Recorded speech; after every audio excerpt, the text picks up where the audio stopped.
ಹೇ ಗೌರಿ ಶಂಕರಾರ್ಧಾಂಗಿ ಯಥಾ ತ್ವಂ ಶಂಕರಪ್ರಿಯಾ ತಥಾ ಮಾಂ ಕುರು ಕಲ್ಯಾಣಿ ಕಾಂತ ಕಾಂತಾಂ ಸುದುರ್ಲಭಾಂ ಅಂತ ಒಂದು ಮಂತ್ರ ಪಾರ್ವತಿಯನ್ನು ಕುರಿತಾಗಿ. ಕುಮಾರಿಯರು ಯುವತಿಯರು ಉತ್ತಮ ಗಂಡನನ್ನು ಪಡೆಯುವುದಕ್ಕಾಗಿ ಹೇಳಬೇಕಾದಂಥ ಒಂದು ಶ್ಲೋಕ. ಹಿರಿಯರು ಹೇಳಿಕೊಡ್ತಿರ್ತಾರೆ, ಕಿರಿಯರು ಅದನ್ನು ಅನುಸರಿಸ್ತಾ ಇರ್ತಾರೆ. ಹೇ ಗೌರಿ, ಗೌರಿ ಅಂತ ಅವಳಿಗೆ ಹೆಸರು. ಶಂಕರಾರ್ಧಾಂಗಿ, ಶಂಕರನ ಹೆಂಡತಿ.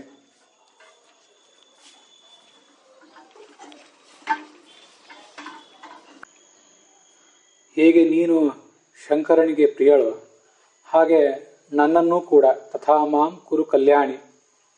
ಅವಳಿಗೆ ಪ್ರೀತಿಯ ಸಂಬೋಧನೆ.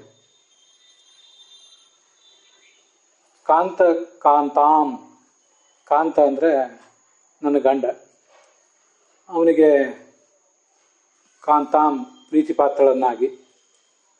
ಸುದುರ್ಲಭಾಂ, ಸುದುರ್ಲಭಾಂ ಅಂದರೆ ತುಂಬ ಅಪರೂಪದವಳು, ಅಚ್ಚುಮೆಚ್ಚಿನವಳು, ಸುಲಭವಾಗಿ ಎಲ್ಲ ಪತಿಗಳಿಗೂ ಸಿಗುವಂಥವಳಲ್ಲ, ಅಪರೂಪದ ಸೌಂದರ್ಯ ಗುಣ ಇತ್ಯಾದಿಗಳು ಉಳ್ಳವಳು. ಹೀಗೆ ಗಂಡನ ದೃಷ್ಟಿಯಲ್ಲಿ ನಾನು ಸುದುರ್ಲಭಳಾಗಬೇಕು. ಹಾಗೆ ಕಾಂತ ಅಂದರೆ ಗಂಡ, ಅವನಿಗೆ ಕಾಂತ ಅಂದರೆ ಅತ್ಯಂತ ಪ್ರೀತಿ ಪಾತ್ರಳು ಆಗಬೇಕು ಅಂತ. ಹೀಗೊಂದು ಶ್ಲೋಕ ಇದು. ಕಾಂತ ಕಾಂತಾಂ ಅಂತ ದೀರ್ಘ ಇರಬೇಕು, ಹಾಗೆ ಸುದುರ್ಲಭಾಂ ಅಂತ ದೀರ್ಘ ಇರಬೇಕು. ಇದು ಇರಬೇಕಾದಂತಹ ಪಾಠ. ನಾನು ಆನ್ಲೈನ್ ಇದನ್ನು ಚೆಕ್ ಮಾಡಿದಾಗ ಹಾಗೆ ಕಂಡು ಬಂತು. ಆದರೆ ಕೆಲವರು ಇದನ್ನು ತಪ್ಪಾಗಿ ಈಗ ಹೇಳ್ತಿರೋದು ಕಂಡು ಬಂತು. ಅದಕ್ಕಾಗಿ ಈ ಒಂದು ಸ್ಪಷ್ಟೀಕರಣ ಕೊಡ್ತೀನಿ. ಕಾಂತ ಕಾಂತಂ ಅಥವಾ ಕಾಂತಾ ಕಾಂತಂ ಅಂತ ಹ್ರಸ್ವವಾಗಿ, ಕಾಂತಂ ಎಂಬಲ್ಲಿ ಹ್ರಸ್ವವಾಗಿ ಅದನ್ನು ಹೇಳ್ತಾ ಇದ್ದಾರೆ ಕೆಲವರು. ಸುದುರ್ಲಭಂ ಎಂಬಲ್ಲಿ ಕೂಡ ಹ್ರಸ್ವವಾಗಿ ಹೇಳ್ತಾ ಇದ್ದಾರೆ. ಅದಕ್ಕೆ ಏನರ್ಥ ಅಂತ ಕೇಳಿದರೆ, ಶಿವ ತನ್ನ ಪತ್ನಿಗೆ ಅತ್ಯಂತ ಪ್ರೀತಿ ಪಾತ್ರನಾದವನಾಗಿದ್ದಾನೆ. ಕಾಂತ ಅಂತ ಹ್ರಸ್ವ ಮಾಡಿದರೆ ಶಿವನಿಗೆ ವಿಶೇಷಣ ಆಗ್ತದೆ. ಸುದುರ್ಲಭಂ ಅಂತ ಅದು ಕೂಡ ಶಿವನಿಗೆ ವಿಶೇಷಣ ಆಗ್ತದೆ. ಹಾಗೆ ಶಿವ ಹಾಗಾಗಿದ್ದಾನೆ. ನನ್ನನ್ನು ಕೂಡ ನನ್ನ ಗಂಡನಿಗೆ ತುಂಬ ಪ್ರೀತಿ ಪಾತ್ರಳಾದವಳನ್ನಾಗಿ ಮಾಡ್ರಿ ಅಂತ ಹೀಗಾದ್ರ ಅರ್ಥ. ಕೆಲವರು ಈ ಥರ ಅದನ್ನು ತಪ್ಪಾಗಿ ಪಠನ ಮಾಡ್ತಿದ್ದಾರೆ. ಆಮೇಲೆ ಆ ತಪ್ಪನ್ನು ಹಾಗೆ ಜತನದಿಂದ ಕಾಪಾಡಿಕೊಂಡು ಬಂದಿದ್ದಾರೆ. ಶುದ್ಧವಾದಂಥ ಪಾಠ, ಶುದ್ಧವಾದಂಥ ಅರ್ಥ, ಅದರ ಬಗ್ಗೆ ಏನು ಕಾಳಜಿ ಇಲ್ಲದರ ಪರಿಣಾಮ ಇದು. ಕಾಂತಾ ಕಾಂತಂ ಸುದುರ್ಲಭಂ ಅಂತ ಹ್ರಸ್ವವಾಗಿ ಹೇಳಿದರೆ ಅದು ಆ ಶ್ಲೋಕದಲ್ಲಿ ಅನನ್ವಿತ ಆಗ್ತದೆ. ಶಿವನಿಗೆ ಅದನ್ನು ವಿಶೇಷಣ ಮಾಡಲಿಕ್ಕೆ ಶಿವ ಎಂಬ ವಿಶೇಷ ಅಲ್ಲಿ ಇಲ್ವೇ ಇಲ್ಲ. ಅವನನ್ನು ಶಿವನು ವಿಶೇಷವನ್ನು ಬೇರೆ ಎಲ್ಲಿಂದನೋ ಅಧ್ಯಯನ ಮಾಡಿಕೊಂಡ ಮೇಲೆ ಶಿವನು ತನ್ನ ಪತ್ನಿಗೆ ಹೇಗೆ ಕಾಂತನಾಗಿದ್ದಾನೋ, ಸುದುರ್ಲಭನಾಗಿದ್ದಾನೋ, ಹಾಗೆ ನನ್ನನ್ನೂ ಕೂಡ, ಅಂದರೆ ಹೆಣ್ಣು ಹೇಳ್ತಿರೋದು, ಪ್ರೀತಿ ಪಾತ್ರಳನ್ನಾಗಿ ಮಾಡು ಅಂತ ಹೇಳುವುದಕ್ಕೆ ಅರ್ಥ ಇಲ್ಲ. ನೀನು ಹೇಗೆ ನಿನ್ನ ಗಂಡನಿಗೆ ಪ್ರೀತಿ ಪಾತ್ರಳಾಗಿದ್ದೀವ, ಹಾಗೆ ನನಗೂ ಕೂಡ ಒಬ್ಬ ಗಂಡನನ್ನು ಕೊಟ್ಟು ಆ ಗಂಡನಿಗೆ ಪ್ರೀತಿ ಪಾತ್ರಳನ್ನಾಗಿ, ಸುದುರ್ಲಭಳನ್ನಾಗಿ ನನ್ನನ್ನು ಮಾಡು ಅಂತ ಹೇಳುವುದು ಉಚಿತ. ಹೀಗೆ ಅದು ಪುಲ್ಲಿಂಗವಾಗಿ ಬಿಟ್ಟರೆ ಅದಕ್ಕೆ ಯಾವುದೇ ರೀತಿಯಾದಂಥ ಅನ್ವಯ ಇರೋದಿಲ್ಲ. ಅಲ್ಲಿ ಅನನ್ವಿತ ಆಗಿಬಿಡ್ತದೆ, ಅನಾಕಾಂಕ್ಷಿತ ಆಗ್ತದೆ.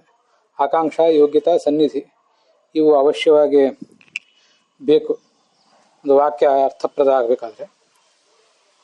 ಹೀಗೆ ಶುದ್ಧವಾದ ಪಾಠದ ಬಗ್ಗೆ ಗಮನ ಇಲ್ಲದ ಕಾರಣದಿಂದಾಗಿ ಎಲ್ಲಿಯೋ ಯಾರೋ ಹೇಳ್ತಾ ಇದ್ದದ್ದು, ಸರಿಯಾದ ಜ್ಞಾನವಿಲ್ಲದವರು.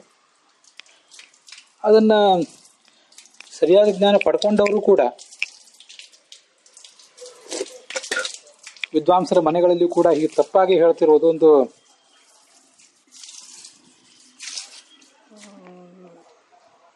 ತುಂಬ ಖೇದ ಪಡುವಂತಹ ಸಂಗತಿಯಾಗಿದೆ. ಒಟ್ಟಾರೆ ಋಗ್ವೇದ, ವೇದಗಳು, ಪುರಾಣ, ಮಹಾಭಾರತ, ರಾಮಾಯಣ ಎಲ್ಲಿಯೂ ಕೂಡ ಶುದ್ಧವಾದ ಪಾಠದ ಬಗ್ಗೆ ಎಚ್ಚರ ಇಲ್ಲ, ಶುದ್ಧವಾದಂತಹ ಅರ್ಥದ ಬಗ್ಗೆನೂ ಎಚ್ಚರ ಇಲ್ಲ. ಅನೇಕ ಹಿರಿಯ ವಿದ್ವಾಂಸರೆಲ್ಲ ಅದರ ಬಗ್ಗೆ ನಮ್ಮನ್ನು ಎಚ್ಚರಿಸೇ ಇದ್ದಾರೆ. ಅವರು ಎಚ್ಚರಿಸಿದ್ರು ಕೂಡ ನಾವೇನು ಇನ್ನೂ ಎಚ್ಚೆತ್ಕೊಂಡಿಲ್ಲ. ಅಂಥದ್ದು ಇನ್ನೊಂದು ಉದಾಹರಣೆ ಇದೆ. ಕೆಲವು ಕಡೆ ಅಂತೂ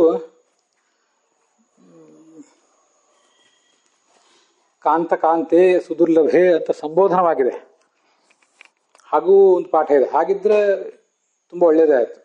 ಅಲ್ಲಿ ಯಾವುದೇ ವ್ಯಾಕರಣದ ದೋಷ ಇರೋದಿಲ್ಲ, ಆಕಾಂಕ್ಷೆ, ಅನ್ವಯ, ಯೋಗ್ಯತಾ, ಸನ್ನಿಧಿ ಅದು ಯಾವುದ್ರ ದೋಷವೂ ಕೂಡ ಅಲ್ಲಿ ತಟ್ಟೋದಿಲ್ಲ.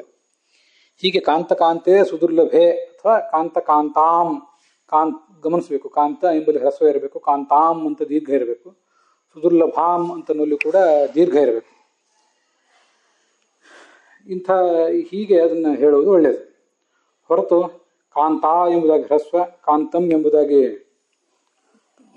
ಗಮನಿಸಬೇಕು. ಸ್ವಲ್ಪ ತಪ್ಪು ಮಾಡಿ ಹೇಳಿದೆ. ಕಾಂತ ಎಂಬಲ್ಲಿ ದೀರ್ಘ, ಕಾಂತಂ ಎಂಬಲ್ಲಿ ಹ್ರಸ್ವ, ಹೀಗೆ ಮತ್ತೆ ಸುದುರ್ಲಭೆಂಬ ಎಂಬಲ್ಲಿ ಹ್ರಸ್ವ, ಹೀಗೆ ಹೇಳಿ ಅಪಪಾಠವನ್ನು ಮತ್ತು ಅಪಾರ್ಥವನ್ನು ಆ ಶ್ಲೋಕಕ್ಕೆ ಮಾಡಿಕೊಂಡು ಅದನ್ನು ನಮ್ಮ ಸಾಧನೆಗೆ ಉಪಯೋಗ ಮಾಡಿಕೊಳ್ಳೋದು ಉಚಿತ ಅಲ್ಲ.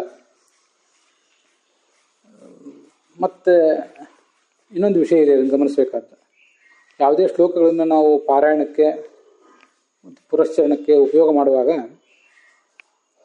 ಇದು ಎಲ್ಲಿ ಬಂದಿದೆ, ಅದರಿಂದ ಸಿಗುವಂಥ ಫಲ ಏನು, ಯಾರು ಅದನ್ನು ಹೇಳಿದ್ದಾರೆ, ಪ್ರಕ್ಷಿಪ್ತವೋ ವಿಕ್ಷಿಪ್ತವೋ ಅನ್ನೋದನ್ನೆಲ್ಲ ಗಮನಿಸಿ ಹೇಳಬೇಕಾದ್ದು ಬಹಳ ಮುಖ್ಯ. ಇಲ್ಲಿ ಈ ಶ್ಲೋಕ ಏನಿದೆ, ಇದು ಯಾವ ಪುರಾಣದ್ದು ನನಗೂ ಗೊತ್ತಿಲ್ಲ. ನಿಮಗೆ ಕೇಳಿದವರಿಗೆ ಯಾವ ಪುರಾಣ, ಅದು ಯಾವ ಅಧ್ಯಾಯ, ಏನು ಶ್ಲೋಕ ಅದನ್ನೆಲ್ಲ ಹೇಳಿದರೆ ಅದನ್ನು ಗುರುತು ಮಾಡ್ಕೊಳ್ಳಿಕ್ಕೆ ನನಗೂ ಕೂಡ ಅನುಕೂಲ ಆಗ್ತದೆ. ಹೀಗಿರುವಾಗ ಇಂಥ ಶ್ಲೋಕಗಳನ್ನು ಹೇಳುವುದಕ್ಕಿಂತ ಉಮಾವೈವಾಕ್ ಸಮುದ್ದಿಷ್ಟ ಮನೋರುದ್ರ ಉದಾಹೃತಃ ತದೇತನ್ ಮಿಥುನಂ ಜ್ಞಾತ್ವ ನದಾಂಪತ್ಯ ದ್ವಿಹೀಯತೆ, ಸ್ಕಂದ ಪುರಾಣದ ಮಾತು, ಆಚಾರ್ಯರು ಬ್ರಹ್ಮಸೂತ್ರ ಭಾಷ್ಯದಲ್ಲಿ ಉದ್ಧರಿಸಿದ ಮಾತು. ಉಮಾದೇವಿ ವಾಕ್ನ ಅಭಿಮಾನಿ, ರುದ್ರ ಮನಸ್ಸಿನ ಅಭಿಮಾನಿ. ಇವರಿಬ್ಬರ ಈ ದಾಂಪತ್ಯವನ್ನು ತಿಳಿದ ವ್ಯಕ್ತಿಗೆ ಯಾವತ್ತು ದಾಂಪತ್ಯದಿಂದ ಅವನು ಹೀನ ಆಗೋದಿಲ್ಲ ಅಂತ. ಕೆಲವರು ಇದನ್ನು ತಿಳ್ಕೊಂಡಿದ್ದಾರೆ ಅಂದರೆ ಮದುವೆ ಆದಮೇಲೆ ಹೇಳಬೇಕಾದ ಶ್ಲೋಕ, ಇದನ್ನು ಹೇಳ್ತಾ ಹೋದರೆ ಎಂದು ದಾಂಪತ್ಯ ವಿಚ್ಛೇದ ಆಗೋದಿಲ್ಲ ಅಂತ.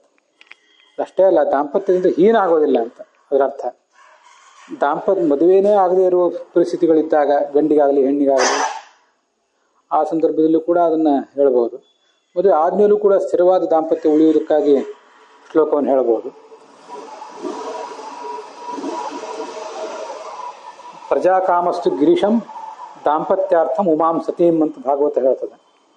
ಶಿವ ಸಂತಾನದ ದೇವತೆ, ಪಾರ್ವತಿ ದಾಂಪತ್ಯದ ದೇವತೆ. ಹಾಗಾಗಿ ಅವರಿಬ್ಬರನ್ನ ಸ್ಮರಿಸಬೇಕಾದದ್ದು, ಆರಾಧಿಸಬೇಕಾದದ್ದು ಬಹಳ ಮುಖ್ಯವಾದಂಥದ್ದೇ. ಆದ್ದರಿಂದ ಆಚಾರ್ಯರು ಬ್ರಹ್ಮಸೂತ್ರ ಭಾಷ್ಯದಲ್ಲಿ ತೋರಿಸಿಕೊಟ್ಟಂಥ ಶ್ಲೋಕ ವೇದವ್ಯಾಸರ ಶಕ್ತಿ, ಆಚಾರ್ಯರ ಶಕ್ತಿ, ಟಿಪ್ಪಣಿಕಾರರೆಲ್ಲ ಅದನ್ನು ಒಂದು ವ್ಯಾಖ್ಯಾನಿಸಿರ್ತಾರೆ. ಅಂಥ ಶ್ಲೋಕದ ಶಕ್ತಿಭರಿತವಾದಂಥ ಶ್ಲೋಕ, ಅದನ್ನು ನಾವು ನಮ್ಮ ಸಾಧನೆಗೆ ಸ್ತ್ರೀಯರು ಪುರುಷರು ಉಪಯೋಗ ಮಾಡ್ಕೊಳ್ಳೋದು ಒಳ್ಳೆಯದು. ಅದನ್ನು ಬಿಟ್ಟು ಯಾವುದೋ ಅಜ್ಞಾತ ಮೂಲಕವಾದದ್ದು, ಅದರಲ್ಲೂ ಪಾಠ ಸರಿ ಇಲ್ಲದೆ ಇದ್ದು, ಅರ್ಥ ಸರಿ ಇಲ್ಲದೆ ಇದ್ದು, ಇಂಥದನ್ನು ಬಿಡೋದು ಒಳ್ಳೆಯದು. ಸ್ವಯಂ ವಿದ್ವಾಂಸರ ಮನೆಯ ಹೆಣ್ಣುಮಕ್ಕಳೇ ಇದನ್ನು ಮಾಡ್ತಿರೋದು ತುಂಬ ವಿಚಿತ್ರವಾದ ಕೆಲಸ, ಒಂದು ಸಂಗತಿ. ಕೃಷ್ಣಾಯ ವಾಸುದೇವಾಯ ಹರೆಯೇ ಪರಮಾತ್ಮನೇ ಪ್ರಣತ ಕ್ಲೇಶನಾಶಾಯ ಗೋವಿಂದಾಯ ನಮೋ ನಮಃ ಅಂತ ಭಾಗವತದ ಶ್ಲೋಕ. ಅದನ್ನು ಒಬ್ಬರು ಪ್ರಣತ ಕ್ಲೇಶನಾಶಾಯ ಅಂತ ಸಮಸ್ತ ಪದ, ಅದನ್ನು ಪ್ರಣತಃ ಅಂತ ಛೇದ ಮಾಡಿ ಅಲ್ಲೂ ವಿಸರ್ಗ ಮಾಡಿ ತಪ್ಪಾಗಿ ತಮ್ಮ ಮಕ್ಕಳಿಗೆ ಹೇಳಿಕೊಡ್ತಾರೆ. ಇದನ್ನೆಲ್ಲ ನಾವು ತಿದ್ಕೋಬೇಕು. ಸಾಧ್ಯ ಆದಷ್ಟು ಮಹಾಭಾರತ, ಭಾಗವತ, ಅಲ್ಲಿ ಬಂದಿರುವಂಥ ಪ್ರಕ್ಷೇಪ ವಿಕ್ಷೇಪ ರಹಿತವಾದ ಶ್ಲೋಕಗಳನ್ನು ನಮ್ಮ ದೈನಂದಿನ ಸಾಧನೆಗೆ ಉಪಯೋಗ ಮಾಡಿಕೊಳ್ಳೋದು ಬಹಳ ಮಹತ್ವದ್ದು. ಸಮುದ್ರ ವಸನೇ ದೇವಿ ಪರ್ವತಸ್ಥನ ಮಂಡಿತೆ ವಿಷ್ಣುಪತ್ನಿ ನಮಸ್ತುಭ್ಯಂ ಪಾದಸ್ಪರ್ಶಂ ಕ್ಷಮಸ್ವಮೆ ಅಂತ ಬೆಳಗಾಗಿ ಎದ್ದು ಭೂಮಿ ಮೇಲೆ ಕಾಲಿಡುವಾಗ ಮಂತ್ರ ಇದೆಲ್ಲರೂ ಹೇಳಿಕೊಟ್ಟಿರ್ತಾರೆ, ನಿಮ್ಗೆ ಗೊತ್ತಿದ್ದೇ ಇದೆ. ಯಾವ ಪುರಾಣದ್ದು ಗೊತ್ತಿಲ್ಲ, ಶ್ಲೋಕ ಚೆನ್ನಾಗಿದೆ, ಅಲ್ಲಿ ಏನು ತಪ್ಪೇನಿಲ್ಲ.